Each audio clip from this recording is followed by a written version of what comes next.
गंगा जी इस दिन भागीरथ के पीछे पीछे चलकर कपिल मुनि के आश्रम से होकर सागर में जा मिली थी और भागीरथ के पूर्वज महाराज सगर के पुत्रों को मुक्ति प्रदान हुआ था। इसीलिए इस दिन बंगाल के गंगा सागर में कपिल मुनि के आश्रम पर एक विशाल मेला लगता है। मकर संक्रांति के दिन नदी स्नान और दान का बेहद महत्व है। मकर संक्रांति के पर्व को विभिन्न राज्यों में अलग अलग नामों से जाना और मनाया जाता है। बिहार और उत्तर प्रदेश में मकर संक्रांति को खिचड़ी पर्व कहा जाता है। गुजरात और राजस्थान में मकर संक्रांति को उत्तरायण पर्व के रूप में मनाया जाता है। इस दिन दोनों ही राज्यों में बड़े धूमधाम से पतंग उत्सव का आयोजन किया जाता है।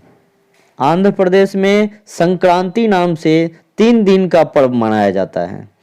तमिलनाडु में खेती किसानी के प्रमुख पर्व के रूप में संक्रांति को पोंगल के नाम से मनाया जाता है।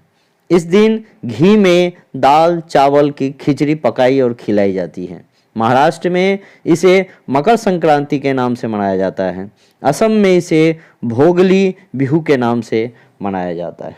नमस्कार दोस्तों, आपका नॉलेज डेवलपमेंट चैनल में स्वागत है। ओम सूर्याय नमः, ओम आदित्याय नमः, ओम सवित्रे नमः। ये तीनों मंत्र सूर्य देव के लिए हैं। माना जाता है कि मकर संक्रांति के दिन से सूर्य उत्तरायण हो जाता है। उत्तरायण को शास्त्रों में बेहद शुभ और देवताओं का समय बताया गया है। हर साल 14 जनवरी या 15 जनवरी के दिन मकर संक्रांति का त्यौहार मनाया जाता है। इस दिन सूर्य देव धनु राशि से निकलकर मकर राशि में प्रवेश करते हैं। सूर्य की 2 स्थितियां होती हैं, उत्तरायण और दक्षिणायन। जब सूर्य उत्तर दिशा की ओर मकर राशि में मिथुन राशि तक भ्रमण करता है तो इसे उत्तरायण कहते हैं। उत्तरायण के दौरान दिन बड़ा हो जाता है और रात छोटी हो जाती है। इसके अलावा जब सूर्य दक्षिण दिशा की ओर कर्क राशि से धनु राशि तक का भ्रमण करता है तो इसे दक्षिणायन कहा जाता है। दक्षिणायन के दौरान रात बड़ी होती है और दिन छोटा।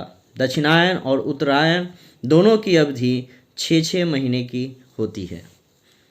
उत्तरायण को प्रकाश का समय माना गया है। इस समय देवताओं की शक्तियाँ काफ़ी बढ़ जाती। भीष्म पितामह को इच्छा मृत्यु का वरदान था। जब अर्जुन ने बाणों से छलनी कर दिया था भीष्म पितामह को, तब सूर्य दक्षिणायन था। तब पितामह ने बाणों की सैया पर लेटे रहकर उत्तरायण का इंतजार किया था और मकर संक्रांति के दिन जब सूर्य राशि परिवर्तन करके उत्तरायण हुए तब उन्होंने अपने प्राण त्यागे थे। सूर्य अपने पुत्र शनि से मिलने स्वयं उनके घर जाते हैं। इस दिन माना जाता है सूर्य नवग्रहों में राजा है। सूर्य देव मात्र ऐसे देव हैं जिसके आप रोजाना दर्शन कर सकते हैं, जिन्हें आप साक्षात दर्शन। भगवान सूर्य महर्षि कश्यप के पुत्र हैं। इनकी माता का नाम अदिति है। इनकी माता का नाम अदिति होने के कारण सूर्य देव का नाम आदित्य भी है। सूर्य देव का वर्णन वेदों में है, पुराणों में है और कई स्थानों पर किया गया है। सूर्य देव को हनुमान जी का गुरु भी माना जाता है। सूर्य देव न्याय के देवता शनि देव के पिता भी हैं। धर्मराज जो मृत्यु के देवता हैं उनके भी पिता हैं। सूर्य देव के द्वारा ही दिन और रात होता है। सूर्य देव के उदय से लोग जागते हैं और अस्त से सो जाते हैं। यही ऐसे देवता हैं जिसका आप जब चाहे दर्शन कर सकते हैं दिन में। सूर्य देव 9 ग्रहों के राजा भी हैं। इसी में एक ग्रह के रूप में भी हैं। जब सूर्य देव धनु राशि को छोड़कर मकर राशि में प्रवेश करते हैं तो इसे ही मकर संक्रांति के नाम से जाना जाता है। यह राशि हर महीने परिवर्तन होता है, तो मकर संक्रांति क्यों मनाया जाता है? दोस्तों, इस दिन सूर्य दक्षिणायन से उत्तरायण में प्रवेश करते हैं और इसी दिन खरमास समाप्त होता है और सभी शुभ कार्यों की शुरुआत होती है। सूर्य जब मकर, कुंभ, वृष, मीन, मेष, मिथुन राशि में होता है तब इसे उत्तरायण कहा जाता है। जब सूर्य सिंह, कन्या, कर्क, तुला और वृश्चिक और धनु राशि में होता है तो इसे दक्षिणायन कहा जाता है। अंतिम राशि जब धनु से यह मकर में प्रवेश करता है तो मकर संक्रांति कहा जाता है। इसकी एक प्राचीन कहानी है। शनिदेव को इनके पिता सूर्यदेव पसंद नहीं किया करते थे। इसी कारण एक दिन सूर्यदेव ने शनिदेव और उनकी माता छाया को अलग कर दिया। सूर्यदेव की पत्नी का नाम संज्ञा होता है। जो सूर्यदेव के तेज को सहन नहीं कर पाती है तो वो अपना एक छाया इमेज छोड़ देती है सूर्यदेव के पास, जिससे शनिदेव का उत्पन्न होता है। एक दिन सूर्यदेव को पता चल जाता है कि छाया संज्ञा का डुप्लीकेट है, तो सूर्यदेव क्रोधित होकर शनिदेव और छाया दोनों को अपने से अलग कर देते हैं।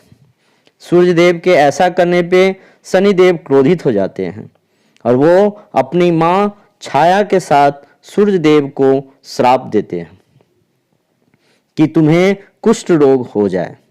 अब सूर्यदेव को कुष्ठ रोग हो जाता है। जब धर्मराज ने अपने पिता को कुष्ठ रोग से प्रेरित देखा तो उन्होंने घोर तपस्या की। धर्मराज ने घोर तपस्या करके अपने पिता सूर्यदेव को श्राप से मुक्ति दिलाए। सूर्यदेव भी क्रोधित होकर शनिदेव और उनके माता का घर कुंभ को जला दिया।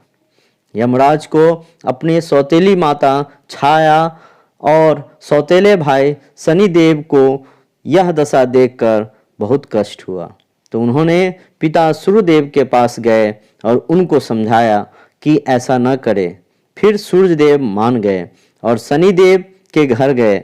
शनिदेव का घर जल चुका था, तो उनके पास अपने पिता का स्वागत करने के लिए कुछ भी नहीं था। सब कुछ जल चुका था, सिर्फ बचा था काला तिल। तो शनिदेव ने अपने पिता की पूजा इसी काले तिल से किया। इससे सूर्यदेव प्रसन्न हो गए और सूर्यदेव ने उनको दूसरा घर मकर दे दिया। इसीलिए माना जाता है कि तिल की पूजा से शनिदेव को नया घर मिला और सूर्यदेव प्रसन्न हुए। इस दिन मकर संक्रांति था, तभी से मकर संक्रांति मनाया जाता है। इस दिन तिल और सूर्यदेव की प्रमुखता है, इसलिए इस दिन सूर्यदेव की पूजा करनी चाहिए। दोस्तों, सुबह उठकर सूर्यदेव को जल प्रदान करें और एक चौड़े बर्तन में इकट्ठा करके अपने पेड़ पौधों में डाल दें।